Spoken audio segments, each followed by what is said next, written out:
ನಮಸ್ಕಾರ ಸ್ನೇಹಿತರೆ, ನನ್ನ ಹೆಸರು ಅರುಣ. ನಾನೊಬ್ಬ ಅಮೂಲ್ ರೋಗಿ. ದೇವರ ದಯೆ, ಗುಂಪಿನ ಸಹಾಯ, ಹಿರಿಯ ಬಂಧುಗಳ ಅನುಭವ, ಬಲ ಭರವಸೆ ಹಾಗೂ 12 ಹೆಜ್ಜೆಗಳ ಈ ಕಾರ್ಯಕ್ರಮ ಕುಡಿಯುವಂತ ಯಾವ ಮಾನಸಿಕ ಸೆಳೆತ ಕೂಡ ಇಲ್ಲ ಸ್ನೇಹಿತರೆ. ಸೊ ನಾನು ಮೊದಲಿಗೆ ಒಂದು ವಿನಂತಿ ಮಾಡ್ಕೊಳ್ತೀನಿ. ಮೊದಲು ತಮ್ಮ ಮ್ಯೂಟ್ ಬಟನ್ಗಳನ್ನು ನೋಡ್ಕೊಳ್ರಿ. ಅದ್ರ ಜೊತೆಗೆ ನಾನು ಜಂಬೂವರೆಗೂ ಕೂಡ ಒಂದು ವಿನಂತಿ ಮಾಡ್ಕೊಳ್ತೀನಿ. ಸೊ ಎಲ್ಲರನ್ನು ಬ್ಯಾಕ್ ಸೈಡ್ ಇಂದ ದಯವಿಟ್ಟು ಮ್ಯೂಟ್ ಮಾಡಿ. ಇದು ನಾಗರಾಜ್ ಸೊರಬ ಸರ್ ನೋಡ್ರಿ, ಎಲ್ಲ ಓಪನ್ ಇದಾವು. Nagaraj Soraba sir, Mark sir ಬಂದ್ರು. Okay, Biju, okay, mute. ಎಲ್ಲರನ್ನು ಮ್ಯೂಟ್ ಮಾಡ್ತಾ ಕೊಡ್ತಾರೆ, ಅನುಕೂಲ ಆಗ್ತದೆ. ಜಮ್ಮು ಸ್ವಲ್ಪ ನೋಡಿ. ಹಾಗೆ ಸ್ನೇಹಿತರೆ, ಮತ್ತೊಮ್ಮೆ ಎಲ್ಲರಿಗೂ ಸಂಜೆಯ ಶುಭಾಶಯಗಳು. ಆಸ್ ಯೂಶುವಲ್ ನಾವು ನಿನ್ನೆ ತನಕ ನೋಡಿದ್ವಿ 4ನೇ ಹೆಜ್ಜೆಯಲ್ಲಿ 49ನೇ ಪೇಜಿನ ಒಂದು 48ನೇ ಪೇಜಿನ ಕೊನೆಯ ಒಂದು ಪ್ಯಾರಾವನ್ನ ನಾವು ಮುಗಿಸಿದ್ವಿ. ಒಂದು ಸಾಲನ್ನ ಮಾತ್ರ ನಾವು ಇಲ್ಲಿ ಉಳಿಸಿದ್ವಿ. ಸೊ ನಾನು ಹೇಳಿದೆ ಕೊನೆಯಲ್ಲಿ, ಈ ಮೇಲೆ ಏನು 48ನೇ ಪೇಜಿನಲ್ಲಿ ಏನು ಒಂದು ಪ್ಯಾರಾ ಇದೆ. ಯಾವಾಗ, ಹೇಗೆ ಮತ್ತು ಎಂತಹ ಸ್ಥಿತಿಯಲ್ಲಿ ನಾವು ನಮ್ಮ ಎಲ್ಲ ಅಭಿಲಾಷೆಗಳನ್ನ,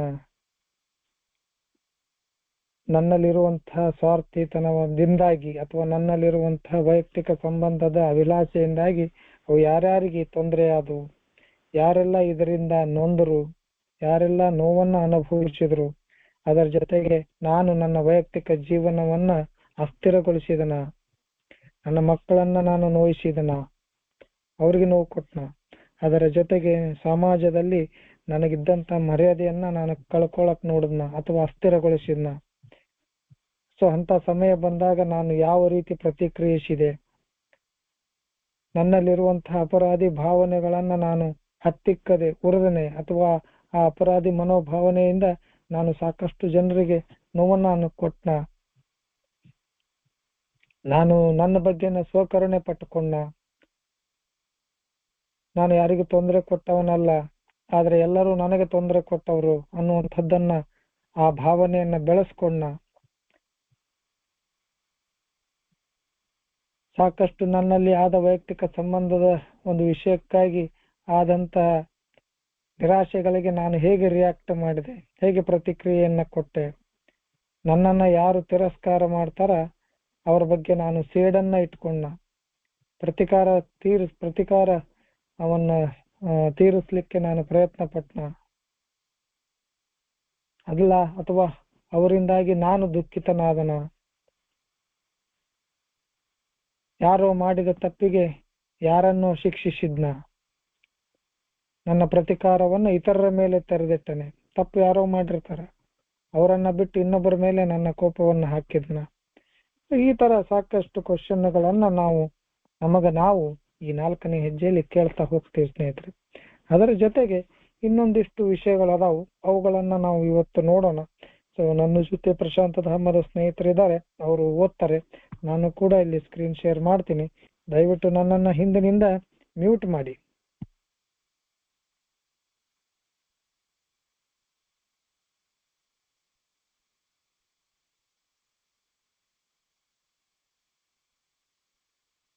ನಮಸ್ಕಾರ ಬಂಧುಗಳೇ. 12 ಹೆಜ್ಜೆಗಳು ಮತ್ತು 12 ಪರಂಪರೆಗಳು. 4ನೇ ಹೆಜ್ಜೆ, ಪುಟ ಸಂಖ್ಯೆ 48, ಕೊನೆಯ ಪ್ಯಾರಾಗ್ರಾಫ್. ಹೆಚ್ಚಿನ ಅಮಲು ರೋಗಿಗಳಿಗೆ ಅವರ ಆರ್ಥಿಕ ಹಾಗೂ ಭಾವನಾತ್ಮಕ ಭದ್ರತೆಯ ಸಂಬಂಧದಲ್ಲಿ ಅವರು ಹೇಳಬೇಕಾದ ಅವಶ್ಯಕ ಪ್ರಶ್ನೆಗಳು ತುಂಬಾ ಇವೆ. ಈ ವಿಷಯಗಳಲ್ಲಿ ಹೆದರಿಕೆ, ಅತ್ಯಾಶೆ, ಒಡೆತನದ ಭಾವನೆ, ಅಹಂಭಾವಗಳಿಂದ ಬಹಳಷ್ಟು ಹಾನಿಯಾಗಿದೆ. ತಮ್ಮ ವ್ಯವಹಾರ ಅಥವಾ ಉದ್ಯೋಗದ ಬಗ್ಗೆ ಸರಿಯಾಗಿ ನೋಡುವಾಗ ಈ ಕೆಳಗಿನ ಪ್ರಶ್ನೆಗಳನ್ನು ಹೇಳಿಕೊಳ್ಳಬಹುದು. ತನ್ನ ಕುಡಿತದ ಒಟ್ಟಿಗೆ ಯಾವ ವ್ಯಕ್ತಿತ್ವ ದೋಷಗಳು ತನ್ನ ಆರ್ಥಿಕ ಹಿನ್ನಡೆಗೆ ಕಾರಣವಾದವು? ನನ್ನ ಯೋಗ್ಯತೆಯ ಬಗ್ಗೆ ಹೆದರಿಕೆ ಮತ್ತು ಕೀಳುತನದ ಭಾವನೆಗಳಿಂದ ಅತೃಪ್ತನಾದೇನೆ. ನಾನು ಈ ಭಾವನೆಗಳನ್ನು ಅಡಗಿಸಲು ಸುಳ್ಳು ಹೇಳುವುದು, ಮೋಸ ಮಾಡುವುದು, ಜವಾಬ್ದಾರಿಯಿಂದ ತಪ್ಪಿಸಿಕೊಳ್ಳುವುದು ಇತ್ಯಾದಿ ಮಾಡಿದ್ದೇನೆ? ಅಥವಾ ನನ್ನ ಅತ್ಯುತ್ತಮ ಸಾಮರ್ಥ್ಯವನ್ನು ಯಾರೂ ತಿಳಿದುಕೊಳ್ಳಲಿಲ್ಲವೆಂದು ದೂರುತ್ತಲಿದ್ದೇನೆ? ನಾನು ನನ್ನ ಸಾಮರ್ಥ್ಯಕ್ಕೆ ಅತಿಯಾದ ಮೌಲ್ಯ ಕೊಟ್ಟು ದೊಡ್ಡ ಸ್ಥಿತಿಗೆ ಪ್ರದರ್ಶಿಸಲು ಪ್ರಯತ್ನಿಸಿದ್ದೇನೆ. ನನ್ನ ಉದ್ದೇಶರಹಿತ ಸ್ವಾರ್ಥಕ್ಕಾಗಿ ನನ್ನ ಸಂಗಾತಿಗಳನ್ನು ಮೋಸಗೊಳಿಸಿದ್ದೇನೆ. ನಾನು ಮಿತಿಮೀರಿ ಖರ್ಚು ಮಾಡುವವನಾಗಿದ್ದೇನೆ. ಹಿಂತಿರುಗಿಸಲು ಸಾಧ್ಯವೇ ಎಂಬುದನ್ನು ನೋಡದೆ ನಾನು ಸಾಲ ತೆಗೆದುಕೊಂಡೇನೆ. ನಾನು ಜಿಪುಣನಾಗಿದ್ದು ನನ್ನ ಕುಟುಂಬವನ್ನು ಸರಿಯಾಗಿ ನೋಡಿಕೊಳ್ಳಲು ನಿರಾಕರಿಸಿದ್ದೇನೆ. ಹಣ ಮಾಡುವುದಕ್ಕಾಗಿ ಯಾವುದೇ ದಾರಿ ಹಿಡಿಯಲು ನಾನು ಮುಂದಾದೇನೆ.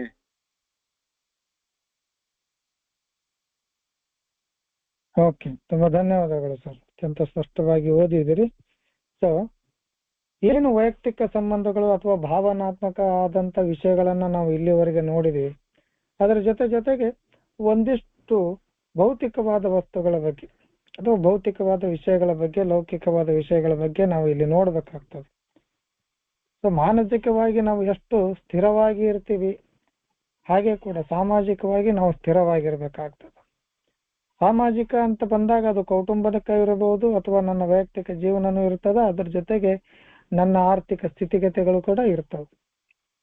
ಸೊ ಇಲ್ಲಿ ನಮ್ಮಲ್ಲಿ ಹೆಚ್ಚಿನ ಅಮೂಲ ರೋಗಿಗಳಿಗೆ ನಮ್ಮ ಆರ್ಥಿಕ ಹಾಗೂ ನಮ್ಮಲ್ಲಿರುವಂತ ಭಾವನೆಯ ಅಥವಾ ಭಾವನೆಗಳ ಅಥವಾ ಭಾವನಾತ್ಮಕ ಭದ್ರತೆ ಸಂಬಂಧದಲ್ಲಿ ಒಂದಿಷ್ಟು ಕ್ವಶನ್ಗಳನ್ನ, ಒಂದಿಷ್ಟು ಪ್ರಶ್ನೆಗಳನ್ನ ನಾವು ಕೇಳ್ಕೊಳ್ಬೋದು ಹಣಕಾಸಿನ ವಿಷಯಗಳನ್ನ.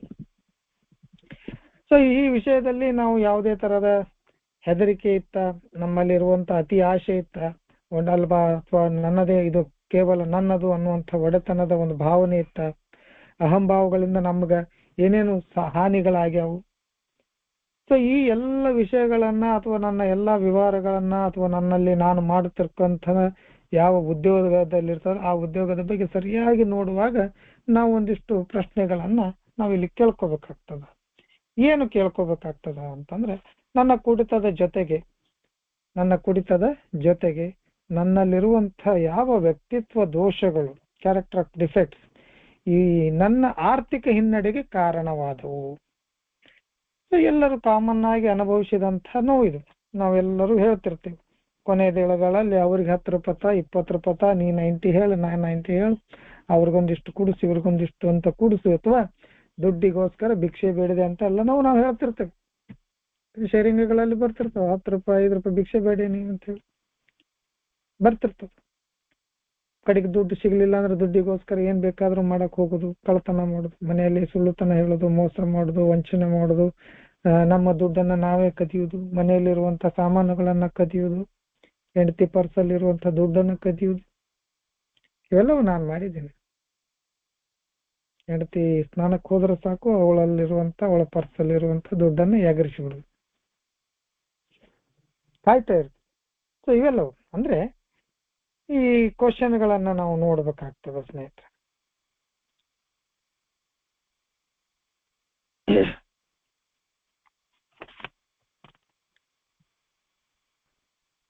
ನನ್ನ ಕುಡಿತದ ಒಟ್ಟಿಗೆ ನನ್ನ ಯಾರು ಅನ್ಮ್ಯೂಟ್ ಆಗ್ತಾ ಇದ್ದಾರೆ, ದಯವಿಟ್ಟು ನೋಡಿ ಸ್ವಲ್ಪ. ಯಾವ ವ್ಯಕ್ತಿತ್ವ ದೋಷಗಳು ನನ್ನ ಆರ್ಥಿಕ ಹಿನ್ನಡೆಗೆ ಏನು ಕಾರಣಗಳಾದವು ಅನ್ನುವಂಥದ್ದನ್ನ ನೋಡ್ಬೇಕು. ಫೈನಾನ್ಸಿಯಲಿ ನಾನು ಹೇಗೆ ವೀಕ್ ಆದೆ ಅನ್ನುವಂಥದ್ದನ್ನ ನೋಡ್ಬೇಕು. ನನ್ನಲ್ಲಿರುವಂತ ಯೋಗ್ಯತೆ ಏನಿದೆ, ನನ್ನಲ್ಲಿರುವಂತ ಏನು ಯೋಗ್ಯತೆ ಇದೆ ಅದರ ಬಗ್ಗೆ ನೋಡಬೇಕು. ಅಥವಾ ನನ್ನಲ್ಲಿ ಇರುವಂತ ಹೆದರಿಕೆ ಅಥವಾ ಕೀಳುತನದ ಭಾವನೆಗಳಿಂದ ನಾನು ಅತೃಪ್ತನಾದನೆ, ನನ್ನಲ್ಲಿರುವಂತ ಇವೆಲ್ಲವೂ ನನ್ನಲ್ಲಿ ಅಡಗಿರುವಂಥದ್ದು. ಹೆದರಿಕೆ, ನನ್ನಲ್ಲಿರುವಂತ ಇನ್ಫೀರಿಯಾರಿಟಿ, ಇವುಗಳಿಂದ ನಾನು ಅನ್ಸ್ಯಾಟಿಸ್ಫೈಡ್ ಆದ್ನ. ಫಿಯರ್, ಗ್ರೀಡ್ ಅಂತ ಹೇಳ್ತೀವಿ, ಪಾಸಿಟಿವ್ನೆಸ್ ಅಂತ ಹೇಳ್ತೀವಿ. ಸೊ ನನ್ನ ಈ ಎಲ್ಲ ಭಾವನೆಗಳನ್ನ ಅಡಗಿಸಿಕೊಳ್ಳಲು ನಾನು ಸುಳ್ಳು ಹೇಳುವುದು, ಮೋಸ ಮಾಡುವುದು, ಜವಾಬ್ದಾರಿಯಿಂದ ತಪ್ಪಿಸಿಕೊಳ್ಳುವುದು, ಇವೆಲ್ಲವನ್ನು ಮಾಡಿದ್ದೀನ? ಎಸ್, 100% ಮಾಡಿದ್ದೀನಿ. ಅವುಗಳನ್ನೇ ಕೇಳ್ಕೊಳ್ಳೋದು. ನನ್ನಲ್ಲಿರುವಂತಹ ಈ ಒಂದಿಷ್ಟು ಕೀಳುತನದ ಭಾವನೆಯಿಂದ ನನ್ನಲ್ಲಿರುವಂತಹ ಯೋಗ್ಯತೆ ಬಗ್ಗೆ ನನಗೆ ಗುರ್ತಿರ್ತದೆ. ಇವುಗಳನ್ನ ಅಡಿಗೆ ಸಾಕ ನಾನು ಸುಳ್ಳು ಹೇಳೋದು, ಇವರು ಮುಚ್ಚಿಡಕ್ಕೆ ಸುಳ್ಳು ಹೇಳೋದು, ಮೋಸ ಮಾಡುದು. ಸುಳ್ಳು ಹೇಳಿ ದುಡ್ಡು ಇಸ್ಕೊಳ್ಳೋದು, ಮೋಸ ಮಾಡಿ ದುಡ್ಡು ತಿನ್ನೋದು, ಬೇರೆ ಬೇರೆ ಕಾರಣಗಳನ್ನ ಕೊಟ್ಟು ದುಡ್ಡನ್ನ ಇಸ್ಕೊಳ್ಳೋದು, ದುಡ್ಡು ಇಸಿದುಕೊಂಡಂತ ಅಥವಾ ಅದು ತೆಗೆದುಕೊಂಡಂತ ದುಡ್ಡನ್ನು ವಾಪಸ್ ಮಾಡದೇ ಇರೋದು, ಅಥವಾ ಆ ವ್ಯಕ್ತಿಗೆ ಭೇಟಿ ಆಗ್ಲಾರ್ದಂಗೆ ಇರೋದು, ಮುಖ ತಪ್ಪಿಸಿ ಅಡ್ಡಾಡುದು, ಇಲ್ಲ ಬಡ್ಡಿ ಹಂಗ್ ತೆಗೆದು, ಕೈಲಿ ಆಗ್ಲಿಲ್ಲ ಅಂದ್ರೂ ಕೂಡ 10 ರೂಪಾಯಿ ಬಡ್ಡಿ ಹಂಗ್ ತೆಗೆಯುದು. ಸೊ ಇವೆಲ್ಲವೂ ಈ ಎಲ್ಲವನ್ನ ಮಾಡೋದು.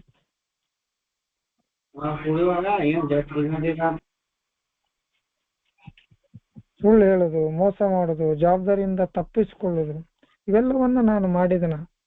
ಅಥವಾ ನನ್ನ ಕೆಲಸದ ವೇಳೆಯಲ್ಲಿ, ಅಥವಾ ನನ್ನ ಕೆಲಸದ ಸಮಯದಲ್ಲಿ, ಅಥವಾ ನನ್ನ ಕೆಲಸದ ಜಾಗದಲ್ಲಿ ನನ್ನಲ್ಲಿರುವಂತ ಸ್ಕಿಲ್ಗಳನ್ನ, ನನ್ನಲ್ಲಿರುವಂತ ಎಬಿಲಿಟಿಯನ್ನ, ಅಥವಾ ನನ್ನಲ್ಲಿರುವಂತ ಸಾಮರ್ಥ್ಯವನ್ನ ಯಾರು ಕೂಡ ಗುರ್ತಿಡಿಲಿಲ್ಲ, ಯಾರು ಕೂಡ ಅಪ್ರಿಶಿಯೇಟ್ ಮಾಡ್ಲಿಲ್ಲ.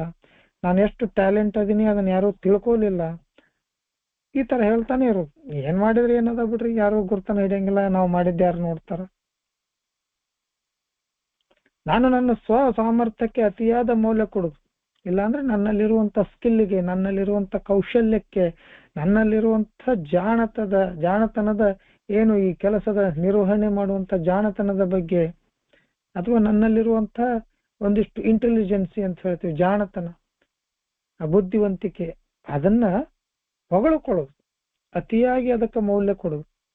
ನನ್ನಲ್ಲಿ ಎಲ್ಲವೂ ಗುರ್ತು, ನನಗೆ ಭಾರಿ ಗುರ್ತು, ನನಗೆ ಯಾರು ಮಾಡ್ಲಾರ್ದ ನಾನು ಮಾಡ್ತೀನಿ ಅನ್ನುವಂಥದ್ದು. ಯಾರಿಗೆ ಏನ್ ಮಾಡಕ್ ಬರಂಗಿಲ್ಲ ಅದು ನನಗೆ ಮಾಡಕ್ ಬರ್ತೈತೆ ಅನ್ನುವಂಥ.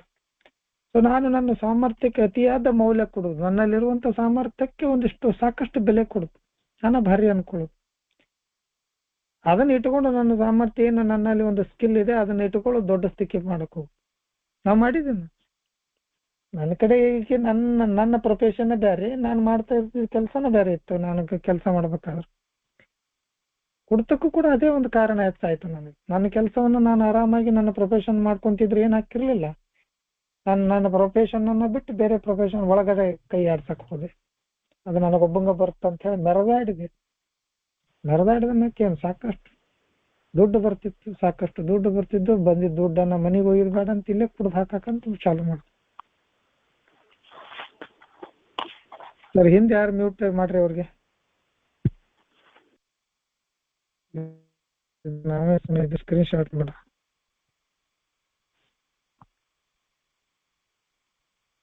ಓಕೆ,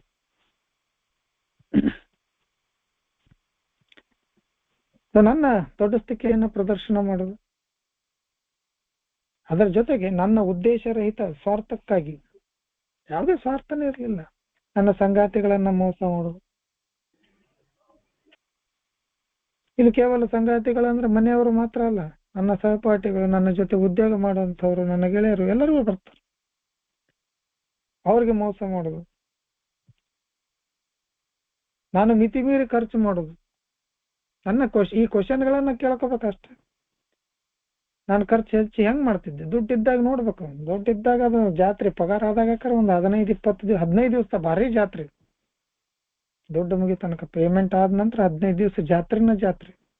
15 ದಿವಸ ಆದ್ಮೇಲೆ ಇಳಿಮುಖ ಚಾಲು. ಕೊನೆಗೆ ಎಲ್ಲಿಗಂದ್ರೆ 26, 27, 28ನೇ ತಾರೀಕಿಗೆ 100 ರೂಪಾಯಿ, 50 ರೂಪಾಯಿ, 10 ರೂಪಾಯಿ, ಇಲ್ಲ ಒಂದು 500 ರೂಪಾಯಿ ಸಾಲ ಪೇಮೆಂಟ್ ಆದ್ಮೇಲೆ ಕೊಡ್ತೀನಿ. ದುಡ್ಡಿದ್ದಾಗ ಸಾಕಷ್ಟು ಖರ್ಚು ಮಾಡಿದ್ರು. ನಾಳೆಗೆ ಏನ್ ಬೇಕು, ಎದಕ್ಕೆ ಬೇಕು, ಸಂಸಾರಕ್ಕೆ ಬೇಕಾ ಇಲ್ವಾ, ನಮ್ಮ ಭವಿಷ್ಯ ಬಗ್ಗೆ ಏನು, ಅದೆಲ್ಲ ಏನಿಲ್ಲ. ಕೈಯಲ್ಲಿ ದುಡ್ಡದ ಖರ್ಚು ಮಾಡುದು, ನೀನು ಖರ್ಚು ಮಾಡುದು, ಮಂದಿಗೂ ಕುಡ್ಸುದು. ಒಳ್ಳೆ ಅವನು ಕುಡಿಸ್ಲಿಲ್ಲ ಅಷ್ಟವಾಯ್ತು, ಕುಡ್ಸೋದು, ಖರ್ಚು ಮಾಡುದು, ತಿರುಗಾಡುದು. ಏಕದಿನಕ ಸುಲ್ತಾನ್ ಅಂತ ಹೇಳ್ತೀವಿ, ಹಂಗ ದುಡ್ಡು ಬಂತ್ರ ಮುಗಿದೋಯ್ತು. ಇವತ್ತು ಬೆಲೆ ಗುರ್ತಾಗ್ತಾ ಇದೆ. ಇಷ್ಟು ವಯಸ್ಸುಗಳು ಕಳೆದು 47, 46 ವಯಸ್ಸುಗಳಾಯ್ತು, ಏನು ಶೇವಿಂಗ್ ಇಲ್ಲ. ಮುಂದಿನ ಭವಿಷ್ಯದ ಬಗ್ಗೆ ಚಿಂತೆ ಆಗ್ತದ. ಈಗ ಅಂದ್ರೆ ಚಿಂತೆ ಮಾಡುದಿಲ್ಲ, ಈಗ ಕೂತ್ಕೊಂಡು ಯೋಚನೆ ಮಾಡ್ತೀವಿ. ಮಕ್ಕಳ ಎಜುಕೇಶನ್ಗೆ ಹೇಗೆ, ಮುಂದೆ ಎಲ್ಲಿ ರೊಕ್ಕ ಜೋಡಿಸ್ಬೇಕು, ಏನು ಮಾಡ್ಬೇಕು ಅನ್ನುವಂತ ಥಿಂಕಿಂಗ್ ಈಗ ಬರ್ತದ.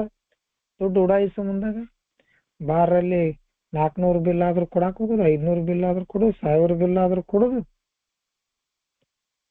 ಎಟ್ಟಕ್ಕ ತಟ್ಟು ಕೊಡುದು. ಎಂಜಾಯ್ ಹಿಂದ 4 ಮಂದಿ ಹೊಗಳಬೇಕು, ನಾವು 10 ದೊಡ್ಡ ಸ್ಥಿತಿ ಪ್ರದರ್ಶನ ಮಾಡುದು.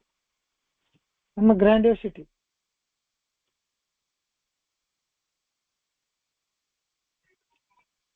ನಮ್ಮ ಈ ಕೆಲವೊಂದಿಷ್ಟು ಹೇಳ್ತಾರ ಅವರಲ್ಲಿ ಏನಂತಂದ್ರೆ, ಸಾಕಷ್ಟು ಖರ್ಚು ಮಾಡುದು, ಹಿಂತಿರುಗಿಸಾಕ ನನಗೆ ಕೊಡಕ್ ಆಗ್ತದೆ ಇಲ್ಲ ಅನ್ನುವಂಥದ್ದು ನೋಡದೇನೆ ಖರ್ಚು ಮಾಡುದು. ಎಕ್ಸ್ಟ್ರಾಗಾವೆಂಟ್ ಡಿಡ್ ಐ ರಿಸ್ಕ್ ಏನದು ರೆಕೆಸ್ಲಿ ಬಾರೋ ಮನಿ, ವಿಚಾರ ಮಾಡ್ಲಾರ್ದ ಸಾಲ ತೆಗೆದ್ಬಿಡುದು. ಎಲ್ಲಿ ಸಾಲ ಸಿಗ್ತದೆ ಅಲ್ಲಿ ಸಾಲ ತೆಗೆದು ಹೊಸದಾಗಿ ಪರಿಚಯ ಆದ್ಮೇಲೆ ಸ್ವಲ್ಪ ದಿನ ನೋಡಿದ್ರೆ ಕೈ ಹಾಕೋದು ಸಾಲಕ್ಕೆ.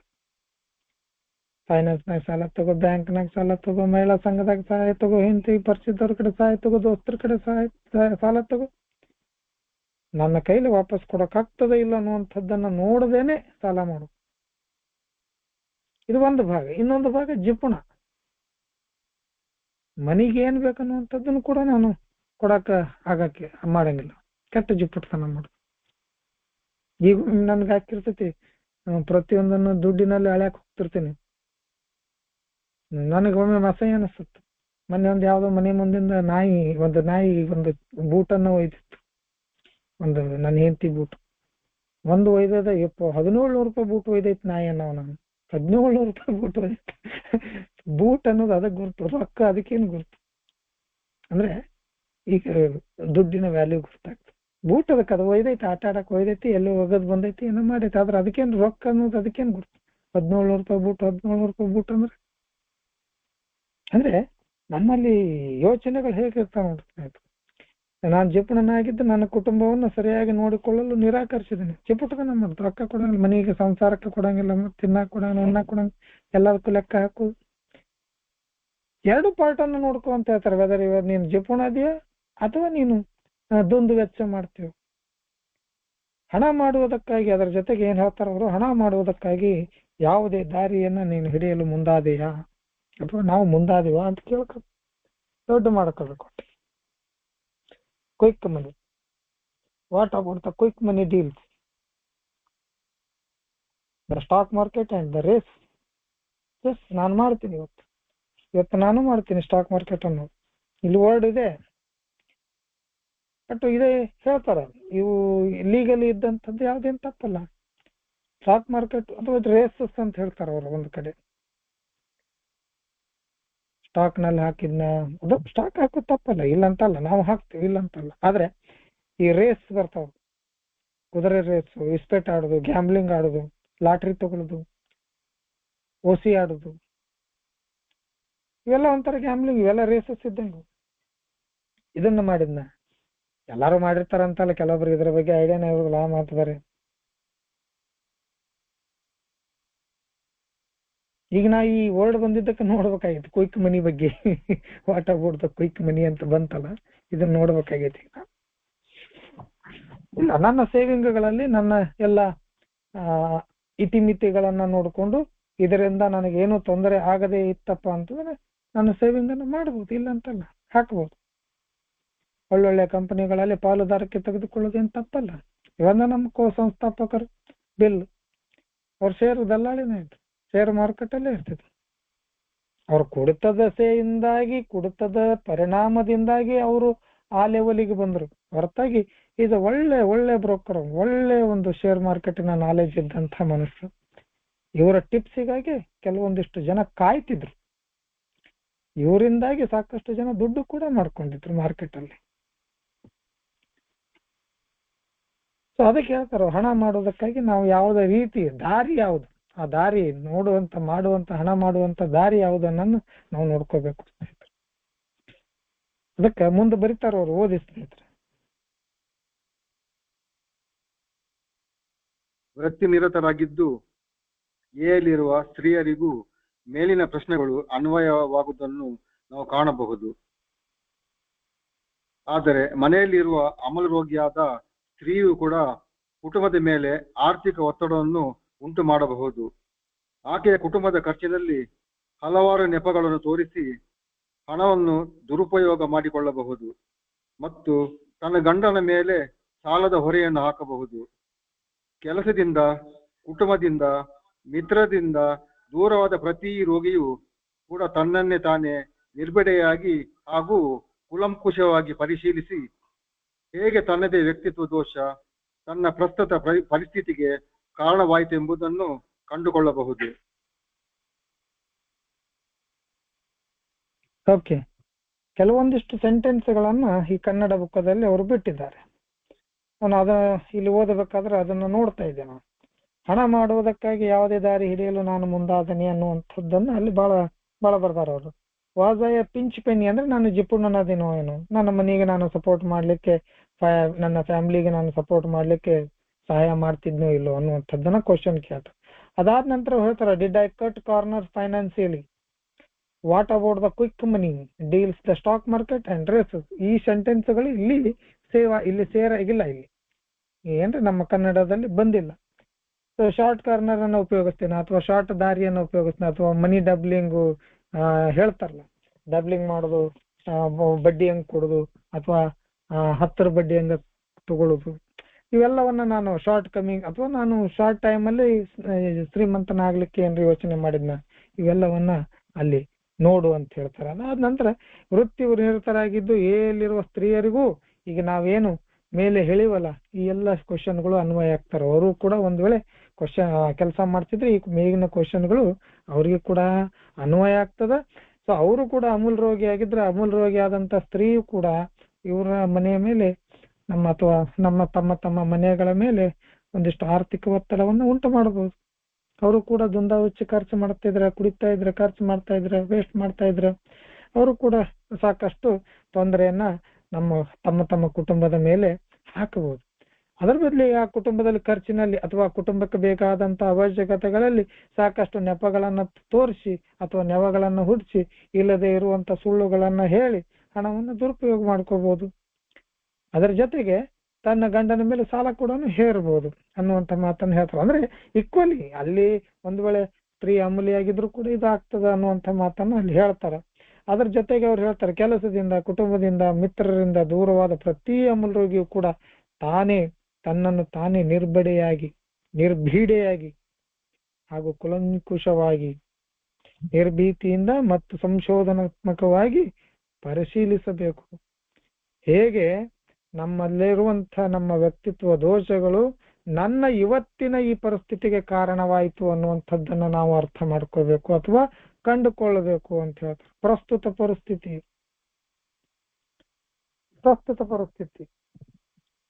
ಇವತ್ತೇನು ಕಂಡೀಷನ್ ನಾವು ಇಲ್ಲಿ ಬಂದು ಕೂತೀವಿ, ಇವತ್ತೇನೋ ಒಳ್ಳೇದಾಗಿರ್ಬೇಕು, ಹೇಗ್ ಬಂದ ನಂತರ ಒಳ್ಳೇದಾಗಿರ್ಬೇಕು, ಇಲ್ಲ ಅಂತಲ್ಲ. ಬಟ್ ಹೇಗ್ ಬರೋಕ್ಕಿಂತ ಮೊದಲಿಗೆ ನಮ್ಮ ಕಂಡೀಷನ್ಗಳು ಹೇಗಿತ್ತು, ನಮ್ಮ ಆರ್ಥಿಕ ಸ್ಥಿತಿಗತಿಗಳು ಹೇಗಿತ್ತು, ಅದನ್ನ ನಾವು ಇವತ್ತು ಇಲ್ಲಿ ಕೇಳ್ಕೋಬೇಕು ಅಂತ ಹೇಳ್ತಾರ. ಪ್ರಸ್ತುತ ನಮ್ಮಲ್ಲಿರುವಂತ ವ್ಯಕ್ತಿತ್ವ ದೋಷಗಳು ನಮ್ಮನ್ನ ಈ ಸ್ಥಿತಿಗೆ ಹೇಗೆ ಕಾರಣ ಮಾಡಿದವು ಅಥವಾ ಯಾವ ನಮ್ಮ ಈ ಪರಿಸ್ಥಿತಿಗೆ ತಂದು ಕೂಡಿಸಿದವು ಅನ್ನುವಂಥದ್ದನ್ನ ನೋಡ್ಕೋಬೇಕಾಗ್ತದೆ ಸ್ನೇಹಿತರೆ. ಅದಾದ ನಂತರ ಓದಿ ಸರ್ ಪ್ಲೀಸ್. ಮೇಲಿಂದ ಕಾಣಿಸುವ ಭಾವನಾತ್ಮಕ ಅಭದ್ರತೆಯ ಲಕ್ಷಣಗಳೆಂದರೆ ಕಳವಳ, ಕೋಪ, ಸ್ವಕರುಣೆ ಮತ್ತು ಖಿನ್ನತೆ. ಇವುಗಳಿರುವ ಕಾರಣಗಳು ಕೆಲವೊಮ್ಮೆ ನಮ್ಮಿಂದಲೇ ಬರುವಂತೆ ಕಂಡರೆ ಕೆಲವೊಮ್ಮೆ ಹೊರಗಿಂದ ಬಂದಂತೆ ಕಾಣುವುದು. ನಾವು ನಮ್ಮ ಪರಿಶೀಲನೆ ಮಾಡಿಕೊಳ್ಳಬೇಕಾದರೆ ಮೊದಲು ನಮ್ಮ ತೊಂದರೆಗೊಡ್ಡುವ ಎಲ್ಲ ವೈಯಕ್ತಿಕ ಸಂಬಂಧಗಳನ್ನು ಕೂಲಂಕುಷವಾಗಿ ಪರಿಶೀಲಿಸಬೇಕು. ನಮ್ಮ ಪ್ರವೃತ್ತಿಗೆ ಅಪಾಯದ ಸುಳಿವು ಇದ್ದಾಗಲೂ ಅಭದ್ರತೆಯು ಉಂಟಾಗಬಹುದು. ಈ ದಿಶೆಯಲ್ಲಿ ಕೇಳಲ್ಪಡುವ ಪ್ರಶ್ನೆಗಳು ಈ ರೀತಿ ಇರಬಹುದು: ಭೂತ ಹಾಗೂ ವರ್ತಮಾನದಲ್ಲಿ ಎಲ್ಲ ಲೈಂಗಿಕ ಸಂದರ್ಭಗಳು ನನ್ನಲ್ಲಿ ಕಾತರ, ಬೇಸರ, ಖಿನ್ನತೆ, ನಿರಾಶೆ ಇತ್ಯಾದಿಗಳನ್ನು ಉಂಟು ಮಾಡಿವೆ. ಪ್ರತಿಯೊಂದು ಪರಿಸ್ಥಿತಿಯನ್ನು ಪರಿಶೀಲಿಸಿ ನಾನು ಎಲ್ಲಿ ನಾನು ತಪ್ಪಿದ್ದೇನೆಂಬುದನ್ನು ನಿರ್ಧರಿಸಲು ನನಗೆ ಸಾಧ್ಯವೇ? ನನ್ನ ಅರ್ಥರಹಿತ ಹಾಗೂ ಸ್ವಾರ್ಥಿ ಬೇಡಿಕೆಗಳಿಂದ ಇವೆಲ್ಲ ಕಳವಳಗಳು ಉಂಟಾದಿವೆ. ಒಂದೊಮ್ಮೆ ನನ್ನ ತೊಂದರೆಗಳಿಗೆ ಇತರರು ಕಾರಣವಾಗಿದ್ದರೆ ನನ್ನಿಂದ ಬದಲಿಸಲು ಅಸಾಧ್ಯವಾದುದನ್ನು ಸ್ವೀಕರಿಸಲು ನನಗೇಕೆ ಕಷ್ಟವಾಗುತ್ತದೆ? ಈ ರೀತಿಯ ಮೂಲಭೂತವಾದ ಪ್ರಶ್ನೆಗಳಿಂದ ನನ್ನ ತೊಂದರೆಗಳ ಮೂಲವನ್ನು ಕಂಡುಕೊಳ್ಳಬಹುದು. ಅಲ್ಲದೆ ನನ್ನದೇ ನಡವಳಿಕೆಯನ್ನು ಬದಲಾಯಿಸಿ ಸ್ವಸ್ಥಿತಿಗೆ ಶಾಂತವಾಗಿ ನನ್ನನ್ನೇ ಒಳಪಡಿಸಲು ನನಗೆ ಸಾಧ್ಯವಾಗಬಹುದು. Yes, okay. The most common symptoms of emotional insecurity.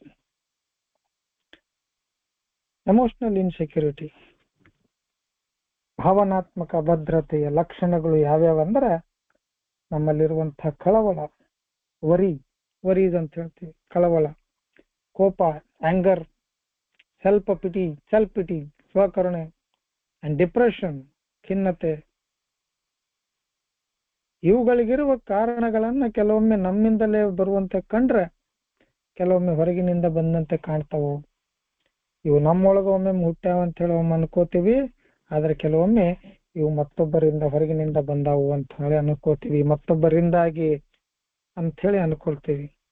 ಇವತ್ತು ನಾವಿಲ್ಲಿ ನಮ್ಮ ಪರಿಶೀಲನೆ ಮಾಡಿಕೊಳ್ಬೇಕಾದ್ರೆ ಅಥವಾ ನಮ್ಮನ್ನ ನಾವು ನೋಡ್ಕೊಳ್ಬೇಕಾದ್ರೆ ಮೊದಲು ನಮ್ಮನ್ನ ತೊಂದರೆಗೊಡ್ಡುವ ಎಲ್ಲ ವೈಯಕ್ತಿಕ ಸಂಬಂಧಗಳನ್ನ ನಾವು ಕೂಲಂಕುಷವಾಗಿ ಪರಿಶೀಲಿಸಬೇಕು.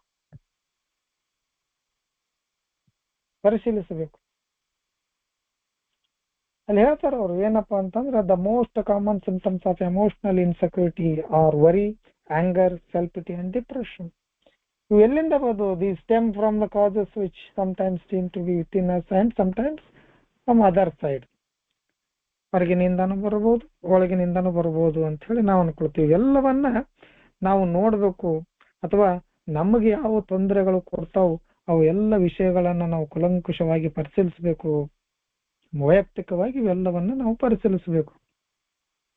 ಸೊ ನಮ್ಮಲ್ಲಿರುವಂತ ಪ್ರವೃತ್ತಿಗೆ ಅಪಾಯದ ಸುಳಿವು ಇದ್ದಾಗಲೂ ಅಭದ್ರತೆ ಆಗ್ತದೆ, ಇಲ್ಲ ಅಂತಲ್ಲ, ಅಭದ್ರತೆ ಉಂಟಾಗ್ತದೆ.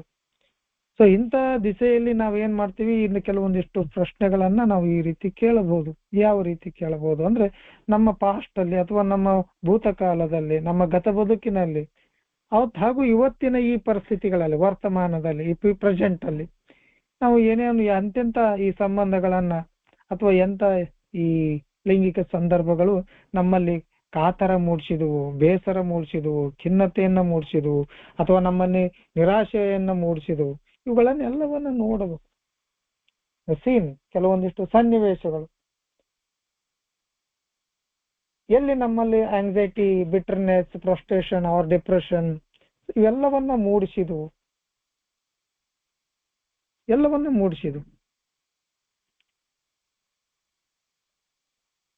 ಪ್ರತಿಯೊಂದು ಪರಿಸ್ಥಿತಿಯನ್ನು ನಾವು ಪರಿಶೀಲಿಸಬೇಕು, ನೋಡಬೇಕು. ಎಲ್ಲಿ ನಾನು ತಪ್ಪಿದ್ದೀನಿ, ಎಲ್ಲಿ ನಾನು ತಪ್ಪಾಯ್ತು, ನನ್ನಿಂದ ಎಲ್ಲಿ ತಪ್ಪಾಯ್ತು ಅನ್ನುವಂಥದ್ದನ್ನ ನೋಡಬೇಕು. ಅದನ್ನ ಇವತ್ತು ನನಗೆ ನಿರ್ಧರಿಸಲಿಕ್ಕೆ ಸಾಧ್ಯ ಐತಾ ಅನ್ನುವಂಥ ಕ್ವಶನ್ ಅನ್ನ ಕೇಳಬೇಕು. ನಮಗೆ ನಾವೇ ಕೇಳ್ಕೋಬೇಕು. ನನ್ನೆಲ್ಲಿರುವಂತ ಅರ್ಥರಹಿತ ಹಾಗೂ ಸ್ವಾರ್ಥದ ಬೇಡಿಕೆಗಳಿಂದ ಎಲ್ಲ ಕಳವಳಗುಂಟಾದವು ಅನ್ನುವಂಥ ಕ್ವಶನ್ ಅನ್ನ ನಾವು ಕೇಳ್ಕೋಬೇಕಾಗ್ತದೆ 100%. ಒಂದ್ ವೇಳೆ ಅದು ಹೌದು ಅಂತ ಆಗಿತ್ತಪ್ಪ ಅಂತಂದ್ರೆ, ನನ್ನ ತೊಂದರೆಗಳು ಇತರರ ಕಾರಣವಾಗಿದ್ರೆ, ಒಂದ್ ವೇಳೆ ನನ್ನ ತೊಂದರೆ ಎಲ್ಲದಕ್ಕೂ ಇತರರು ಕಾರಣವಾಗಿದ್ರೆ, ಸೊ ನನ್ನಿಂದ ಅವರನ್ನ ಬದಲಿಸಲು ಸಾಧ್ಯವಾದದ್ದು ಅದನ್ನ ಸ್ವೀಕರಿಸಲಿಕ್ಕೆ ಯಾಕೆ ನನಗಾಗ್ತಾ ಇಲ್ಲ? ನನ್ನಿಂದ ಬದಲಿಸಲು ಅಸಾಧ್ಯವಾದುದನ್ನ ಸ್ವೀಕರಿಸಲು ನನಗೇಕೆ ಕಷ್ಟವಾಗ್ತಾ ಇದೆ ಇವತ್ತು?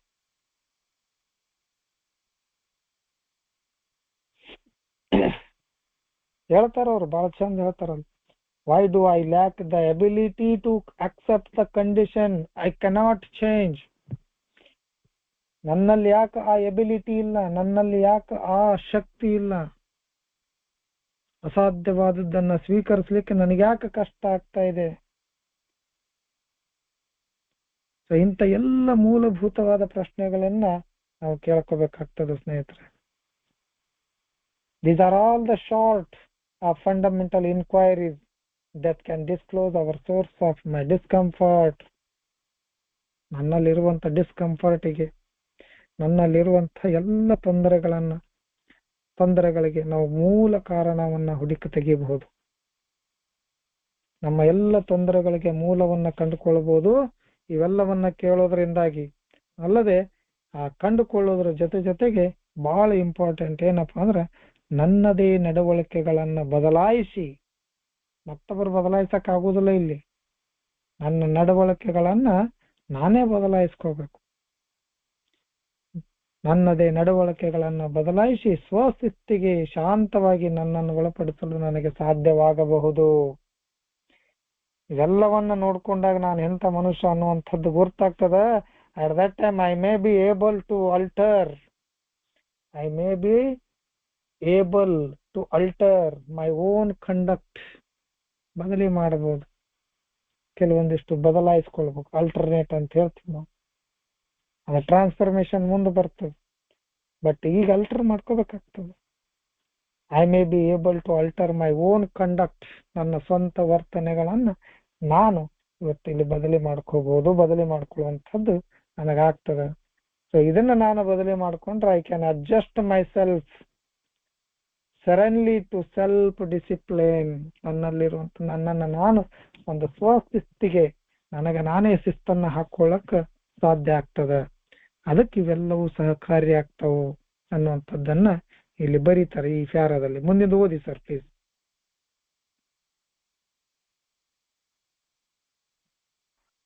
ಸರ್ ಸ್ಕ್ರೀನ್ ಮುಂದೆ ಮಾಡಿ ಸರ್. ಒಂದು ವೇಳೆ ಆರ್ಥಿಕ ಅಭದ್ರತೆಯು ಇದೇ ತೆರನಾದ ಭಾವನೆಗಳನ್ನು ನನ್ನಿಂದ ಹುಟ್ಟು ಹಾಕುವುದಾದಲ್ಲಿ ನನ್ನನ್ನೇ ನಾನು ಈ ಕೆಳಗಿನ ಪ್ರಶ್ನೆಗಳನ್ನು ಕೇಳಬಹುದು. ನನ್ನ ಕಳವಳಕ್ಕೆ ನನ್ನದೇ ತಪ್ಪುಗಳು ಎಷ್ಟರ ಮಟ್ಟಿಗೆ ಕಾರಣವಿರಬಹುದು ಎಂದು.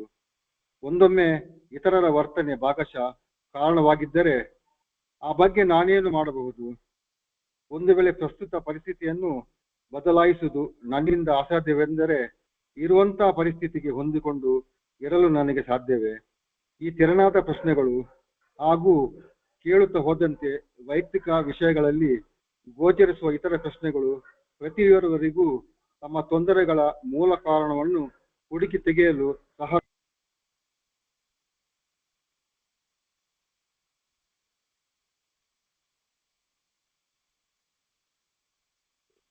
ಓಕೆ. ಸೊ ಈ ಕೆಲವೊಂದಿಷ್ಟು ಆರ್ಥಿಕ ಭದ್ರತೆಯ ಅಥವಾ ಇದೇ ತರನಾದ ಒಂದಿಷ್ಟು ಭಾವನೆಗಳು ನಮ್ಮಲ್ಲಿ ಇದ್ರ ನಾವು ಒಂದಿಷ್ಟು ಕೆಲವೊಂದಿಷ್ಟು ಕ್ವಶನ್ಗಳನ್ನ ನಾವು ಇಲ್ಲಿ ನಮ್ಮಷ್ಟಕ್ಕೆ ನಾವು ಕೇಳ್ಕೋಬಹುದು. ಸೊ ನಮ್ಮ ಕಳವಳಕ್ಕೆ ಅಥವಾ ನನ್ನ ತೊಂದರೆಗಳಿಗೆ ಎಷ್ಟು ನನ್ನ ತಪ್ಪುಗಳು ಎಷ್ಟು ಮಟ್ಟಿಗೆ ಕಾರಣವಾದವು, ನಾನು ಮಾಡಿದ ನನ್ನ ತಪ್ಪಿನಿಂದಾಗಿ ನನಗೆ ಯಾಕೆ ಈ ಕಳವಳ ಉಂಟಾಯ್ತು ಅನ್ನುವಂಥದ್ದನ್ನ ನಾನು ಕೇಳ್ಕೋಬಹುದು. ಒಂದು ವೇಳೆ ಇತರರ ವರ್ತನೆ ಮತ್ತೊಬ್ಬರಿಂದಾಗಿ ಒಂದಿಷ್ಟು ನನಗೆ ತೊಂದರೆಯಾಗಿದ್ರೆ ಅಥವಾ ಒಂದಿಷ್ಟು ಭಾಗಶಃ ನನಗೆ ಅವರು ಈ ಎಲ್ಲ ನನ್ನ ಪರಿಸ್ಥಿತಿಗೆ ಅವರು ಕಾರಣವಾಗಿದ್ರೆ ಅಂಥವ್ರಿಗೆ ನಾನು ಏನು ಮಾಡಬಹುದು, ಅಥವಾ ಅಂತ ಸೀನ್ಗಳಿಗೆ ಅಥವಾ ಅಂತ ಸನ್ನಿವೇಶಗಳಿಗೆ ನಾನು ಏನು ಮಾಡಬಹುದು? ಒಂದು ವೇಳೆ ನನ್ನಿಂದ ಪ್ರಸ್ತುತ ಪರಿಸ್ಥಿತಿಯನ್ನು ಬದಲಾಯಿಸುವುದು ನನ್ನಿಂದ ಅಸಾಧ್ಯವೆಂದರೆ, ಈಗ ಇದ್ದದ್ದ ಪರಿಸ್ಥಿತಿಯನ್ನ ಬದಲಾಯಿಸಲು ನನ್ನಿಂದ ಕಡೆ ಆಗುವುದಿಲ್ಲ ಅಂತಂದ್ರೆ, ನನ್ನಿಂದ ಅಸಾಧ್ಯ ಆದ್ರೆ ಇವತ್ತಿನ ಈ ಪರಿಸ್ಥಿತಿ ಇವತ್ತಿನ ಈ ಕಂಡೀಷನ್ಗೆ ಹೇಗೆ ನಾನು ಹೊಂದಿಕೊಂಡು ಇರಲು ಸಾಧ್ಯ ಅನ್ನುವಂಥದ್ದು ನಾನು ಕೇಳ್ಕೋಬೇಕು. ಆಯ್ತು, ಬದಲಿ ಮಾಡಕ್ ಆಗುದಿಲ್ಲ, ಆಗಿದ್ದಾಗಿ ಹೋಗೈತು, ಇನ್ನೇನೋ ಬದಲಿ ಮಾಡಕ್ ಆಗುದಿಲ್ಲ. ಕುಡಿದ ನಿಮಿಷದಾಗ ಆಸ್ತಿ ಕಳ್ಕೊಂಡಿವಿ, ಕುಡಿದ ನಿಮಿಷದಾಗ ಸಾಕಷ್ಟು ದುಡ್ಡು ಕಳ್ಕೊಂಡಿವಿ, ಕುಡಿದ ನಿಮಿಷದಲ್ಲಿ ಸಾಕಷ್ಟು ಸಂಬಂಧಗಳನ್ನ ಮುರಿದುಕೊಂಡು, ಸಾಕಷ್ಟು ನಾನು ವೈಯಕ್ತಿಕವಾಗಿ ಸಾಕಷ್ಟು ಒಂದು ಸಲ ಬಂಗಾರ ಕಳ್ಕೊಂಡು ಕುಡಿದ ನಶೆಯಲ್ಲಿ. ಏನು ಮಾಡಕ್ಕಾಗಲ್ಲ. ಆಯ್ತು, ಈಗ ಆ ಪರಿಸ್ಥಿತಿಯನ್ನು ನನಗ ಅದ ಹಿಂದಿಂದ ಏನು ಮಾಡಕ್ ಆಗೋದಿಲ್ಲ ಅಂದಾಗ ಇವತ್ತಿನ ಈ ಪರಿಸ್ಥಿತಿ ಏನಿದೆ, ಇವತ್ತು ಪ್ರೆಸೆಂಟ್ ಆಗಿ ನಾವೇನ್ ಇಲ್ಲಿ ಕೂತೀವಲ್ಲ, ಇವತ್ತಿನ ಏನು ಪರಿಸ್ಥಿತಿ ಅದಕ್ಕೆ ಹೊಂದಿಕೊಂಡು ಇರಕ್ ನನಗೆ ಯಾಕೆ ಸಾಧ್ಯ ಆಗೋದಿಲ್ಲ? ಅದನ್ನ ಕೇಳ್ಕೋಬೇಕು. ಆಗೈತೆ, ಆಗಿದ್ದು ಹೋಗೈತಿ, ಏನ್ ಮಾಡೋದು? ಆದ್ರೆ ಇವತ್ತಿನ ಪರಿಸ್ಥಿತಿಗೆ ನನಗೆ ಹೊಂದಲಿಕ್ಕೆ ಅಡ್ಜಸ್ಟ್ ಆಗ್ಲಿಕ್ಕೆ ಯಾಕೆ ಸಾಧ್ಯ ಇಲ್ಲ ಅನ್ನುವಂಥದ್ದನ್ನ ನಾವು ಕೇಳ್ಕೋಬೇಕು. ಇಂಥ ಪ್ರಶ್ನೆಗಳನ್ನ ನಾವು ಕೇಳುತ್ತಾ ಹೋದಂಗ ವೈಯಕ್ತಿಕ ವಿಷಯಗಳಲ್ಲಿ ಗೋಚರಿಸುವ ಇತರ ಪ್ರಶ್ನೆಗಳು. ನಿನ್ನೆ ನಮ್ಮ ಸ್ನೇಹಿತರು ಕೇಳ್ತಾ ಇದ್ರು, ಒಂದು ಸಣ್ಣ ಪ್ರಾರಂಭ ಆಗಬೇಕು.